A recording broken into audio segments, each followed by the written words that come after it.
অনেকদিন আগের কথা। একটি ছোট্ট গ্রামে বাস করত এক স্বামী স্ত্রী। স্বামীর নাম ছিল ইমরান আর স্ত্রীর নাম ছিল আয়েশা। তারা খুব গরিব ছিল, কিন্তু একে অপরকে অনেক ভালোবাসতো। আয়েশা তখন 8 মাসের অন্তঃসত্ত্বা ছিল। তাদের ছোট্ট ঘরের পিছনে ছিল একটি সুন্দর শাকসবজির বাগান। সেখানে নানা ধরনের তাজা শাকসবজি জন্মাতো। আয়েশা প্রতিদিন জানালা দিয়ে সেই বাগানের দিকে তাকিয়ে থাকত।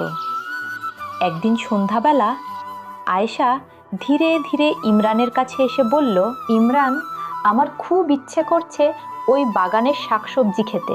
না আয়শা, ওই বাগানে যাওয়া ঠিক হবে না। কেন? শুধু একটু সবজি আনো না আমার জন্য। তুমি জানো না, ওই বাগানের মালিক একজন মহিলা। সবাই বলে সে ডাইনি, খুব ভয়ঙ্কর। আমি গর্ভবতী, আমার খুব খেতে ইচ্ছে করছে। প্লিজ আমার জন্য একবার যাও। আল্লাহ আমাকে বাঁচাও, শুধু আমার স্ত্রীর জন্য নিচ্ছি। কে আমার বাগানে সাহস করে ঢুকেছে? কে চুরি করছে আমার সবজি? দয়া করুন, আমি চুরি করিনি। আমার স্ত্রী গর্ভবতী, তার খেতে খুব ইচ্ছে করেছিল। দয়া করে আমাকে ক্ষমা করুন।